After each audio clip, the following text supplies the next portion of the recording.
प्रिय विद्यार्थियों, नमस्ते।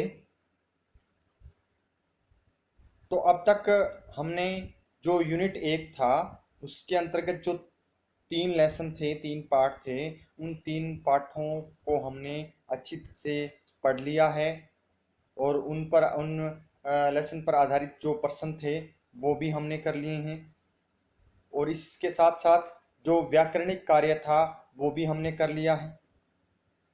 तो अब हम क्या हैं, आज हम पहली इकाई का जो है दोहराव किया जाएगा।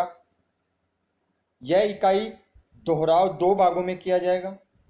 तो आज हम जो पहले भाग की गतिविधि है उसके बारे में, जो पहले भाग की जो गतिविधि है वो की जाएगी।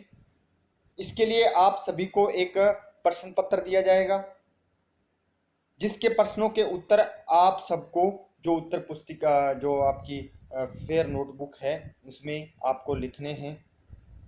आप सभी को निर्धारित समय में, यानी जो भी समय दिया गया है उस प्रश्न पत्र का, तो उस प्रश्न पत्र को निर्धारित समय में पूरा करना। अब देखिए, आप जो परीक्षा कक्ष में किस तरह आपको तैयारी करनी है। परीक्षा कक्ष में जो प्रश्न पत्र होता है उसको उसका उत्तर लिखते समय किन किन बातों का ध्यान रखना है, तो उस सब संदर्भ में हम आज जो बातचीत करेंगे। तो परीक्षा कक्ष में प्रश्न पत्र को देखने और उसके उत्तर लेखन की तैयारी। कक्षा 9 के विद्यार्थियों को कक्षा 10 के लिए तैयार करना बहुत आवश्यक है। कक्षा 9 के विद्यार्थियों के लिए जीवन का एक महत्वपूर्ण पड़ाव है। इसकी तैयारी करते समय आपको कुछ बातों का ध्यान रखना आवश्यक है। कुछ बहुत सी ऐसी महत्वपूर्ण बातें हैं जो 9th कक्षा के जो विद्यार्थी हैं, कक्षा 9 के जो विद्यार्थी हैं, उनको उन बातों का ध्यान रखना चाहिए। तो सबसे महत्वपूर्ण बात आप देखिए, प्रश्न पत्र को पढ़ने हेतु जरूरी बातें। जब हमारे हाथ में जब प्रश्न पत्र आता है तब हम उसको किस प्रकार पढ़ें, तो उसके लिए हमें कौन कौन सी बातों का ध्यान रखना चाहिए, तो ये जो महत्वपूर्ण बात है वो हम पढ़ेंगे। तो सबसे पहली महत्वपूर्ण बात यह है, प्रश्न पत्र को स्थिर एवं ध्यान से देखिए। प्रश्न पत्र को ध्यान से देखना है, स्थिर रोककर अच्छे से ध्यान से देखना है। दूसरी महत्वपूर्ण बात, प्रश्न पत्र में लिखे सभी प्रश्नों को ध्यान से पढ़िए। अब प्रश्न पत्र जैसे ही आपके हाथ में आया, आपने उसे ध्यान से देखा, उसके बाद में आपको उस प्रश्न पत्र में जो भी प्रश्न दिए गए हैं उन प्रश्नों को आपको ध्यान से पढ़ना है। तीसरी महत्वपूर्ण बात, उन प्रश्नों को चिन्हित कीजिए। चिन्हित यानी पहचानिए जो आपको अच्छे से आते हैं, ताकि आप सबसे पहले उनके उत्तरों को अच्छी तरह से लिख सकें। अब प्रश्न पत्र को पढ़ने के बाद सबसे महत्वपूर्ण बात यही है कि आपको सबसे पहले उन प्रश्नों को देखना है जो प्रश्न आपको अच्छे से आते हैं। तो जो प्रश्न आपको अच्छे से आते हैं तो उन प्रश्नों के उत्तर आपको सबसे पहले देने हैं। अगला है, चौथी महत्वपूर्ण बात यह है, इसके बाद यह सोचिए कि प्रश्न पत्र का कौन सा भाग आपको सबसे पहले करना है। ये प्रश्न के अलग अलग भाग होते हैं, क भाग, ख भाग, ग भाग। तो उसमें से सबसे महत्वपूर्ण यानी जो आसान आपको लगता है वो आपको कौन सा भाग करना है, उसके बारे में आपको सोचना है। लेखन के विभिन्न चरण। अब लेखन से संबंधी जो कौन कौन से महत्वपूर्ण चरण होते हैं उनके बारे में चर्चा करेंगे। तो सबसे पहले महत्वपूर्ण चरण कौन सा है, प्रश्न को समझना तथा सुविधा के लिए उसे टुकड़ों में बांटना। अब जो क्वेश्चन पेपर में जो प्रश्न दिया गया है, प्रश्न पत्र में जो दिया गया है, उस प्रश्न पत्र को क्या है, उसे सबसे पहले अलग अलग भागों में बांटना चाहिए। तो उत्तर लेखन प्रक्रिया का सबसे पहला चरण यही है कि छात्र प्रश्न को सटीक तरीके से, सटीक यानी उचित तरीके से उसे समझना चाहिए।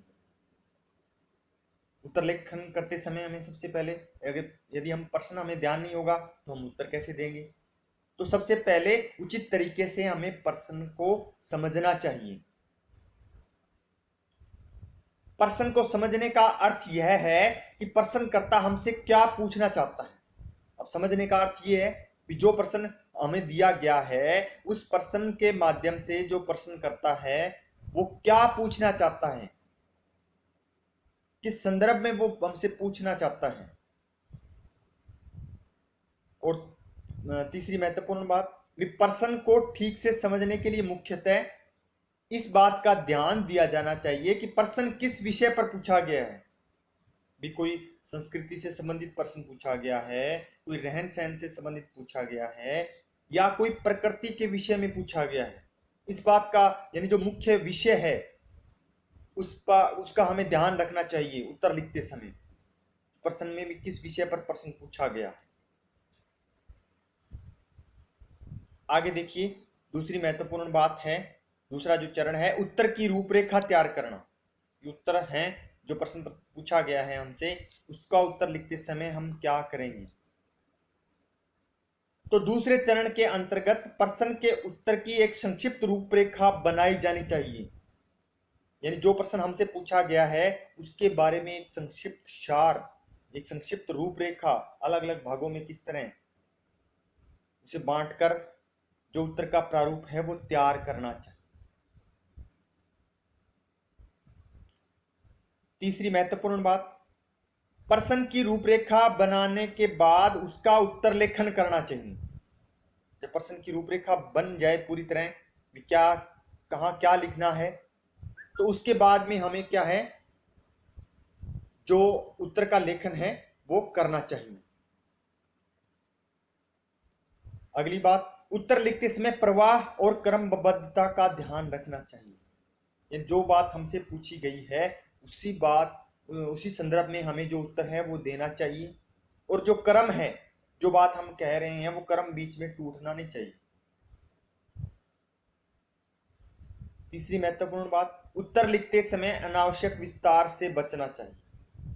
अब जब हम उत्तर लिख रहे हैं तो अनावश्यक बातों का प्रयोग उस उत्तर में विषय से अलग हम जो बातें हैं वो हमें नहीं लिखनी चाहिए, और अत्यधिक विस्तार भी प्रश्न का नहीं पूछा जाना चाहिए। ये जो प्रश्न है उसका उत्तर हमें, जैसे 2 नंबर का प्रश्न है तो 2 नंबर में हम 30 से 40 शब्दों का प्रयोग करते हैं, तो कुछ बच्चे 100 शब्दों का प्रयोग कर लेते हैं। तो 100 इस तरह जो अनावश्यक विस्तार है वो प्रश्न उत्तर लिखते समय अनावश्यक विस्तार का प्रयोग हमें नहीं करना चाहिए। तो ये थी प्रश्नों के उत्तर लिखने की तैयारी। अब आप देखिए जो आपका प्रश्न पत्र है,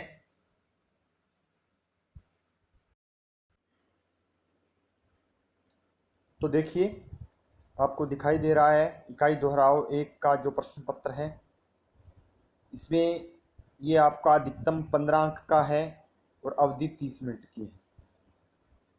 तो निर्देश आपको क्या दिया गया है, अभी हमने पढ़ा है परीक्षा के बारे में क्या निर्देश आपको जो दिए जाएं उनको आपको अच्छे से पढ़ना चाहिए। उत्तर लिखते समय किन बातों का ध्यान रखना चाहिए। तो उत्तर लिखने से पहले प्रश्न पत्र को ध्यानपूर्वक पढ़िए। दूसरा महत्वपूर्ण निर्देश, उत्तर पुस्तिका और प्रश्न पत्र पर अपना नाम और दिनांक लिखिए। तीसरा, उत्तर पुस्तिका पर ही अपना उत्तर लिखिए। और ये एक महत्वपूर्ण बात है बहुत ही, उत्तर लिखते समय केवल प्रश्न संख्या लिखिए, यानी प्रश्न संख्या ही लिखनी है जो सही है, ठीक है। गलत प्रश्न संख्या नहीं होनी चाहिए, इससे आपका जो प्रश्न है वो गलत हो सकता है। और अंतिम निर्देश है, इस प्रश्न में 2 खंड हैं, खंड क और ख। अब ये हमने पढ़ा था, जो खंड आपको जिस खंड का आप उत्तर पहले देना चाहते हैं, जो आपको आसान लग रहा है, जो आपको अच्छे से आता है, तो वो खंड आपको पहले करना, ठीक है। तो खंड क में क्या प्रश्न पूछा गया है, निम्नलिखित प्रश्नों के उत्तर निर्देशानुसार लिखिए। उनकी दिली इच्छा भी थी कि अपना सारा जीवन शोध कार्यों को ही समर्पित कर दें। इस वाक्य में रेखांकित पद का भेद लिखिए। अब पद के भेद आपको बताए थे, संज्ञा है, सर्वनाम है, विशेषण है, विस्मयादि बोधक है, ठीक है, प्रश्नवाचक है, यानी 8 जो भेद आपको बताए थे, तो उनमें से किस रेखांकित पद है वो कौन सा भेद है पद का। ख प्रश्न, संबंध इस शब्द में उपसर्ग अलग करके आपको लिखना है। कौन सा जो उपसर्ग है वो इसमें प्रयोग हुआ है, किस उपसर्ग का प्रयोग हुआ है। प्रश्न नंबर ग है, पूर्ण इस शब्द में प्रत्यय जोड़कर नया शब्द बनाकर लिखिए। पूर्ण में आपको प्रत्यय जोड़ना है और नया शब्द आपको लिखना। घ प्रश्न, कली और कली, इन श्रुतिशम विनार्थक शब्दों के आपको अर्थ लिखने। यह था व्याकरण से संबंधित 5 अंक का। अब खंड ख देखिए, जिसमें आपसे प्रश्न पूछे गए हैं इकाई 1 से संबंधित। जो आपका स्पर्श भाग 1 का जो लेसन है, रमन से चंद्रशेखर वेंकट रमन, वैज्ञानिक चेतना के वाहक, उसका जो पहला प्रश्न पूछा गया है, क्या प्रश्न है, Indian association for the cultivation of science संस्था का उद्देश्य क्या है। ये संस्था किस उद्देश्य के लिए स्थापित की गई थी।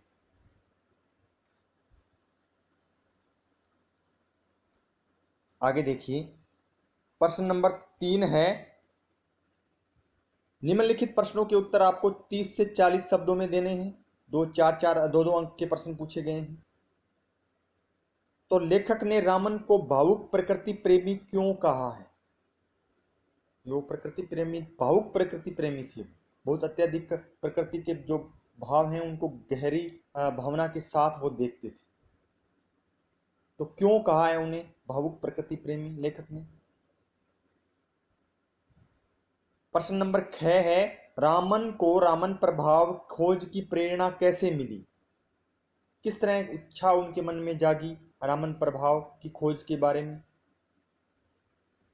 प्रश्न नंबर 4, निम्नलिखित प्रश्न का उत्तर आपको 80 से 100 शब्दों में, यानी जो 5 अंक का जो प्रश्न आता है उसका उत्तर आपको 80 से 100 शब्दों में लिखना है। तो प्रश्न है, क्या प्रश्न है, देश को वैज्ञानिक दृष्टि और चिंतन प्रदान करने में सर चंद्रशेखर वेंकट रमन के महत्वपूर्ण योगदान पर आपको प्रकाश डालना।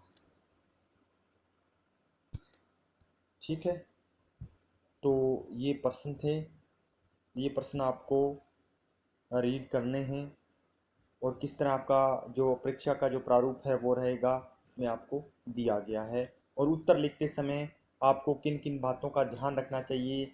जब प्रश्न पत्र आपको दे दिया जाता है तो प्रश्न पत्र को किस तरह उसे अध्ययन करना चाहिए, क्या सबसे पहले देखना चाहिए, तो ये आज हमने पढ़ा। तो आज के लिए बेटा इतना ही। Have a nice day. It's okay बेटा।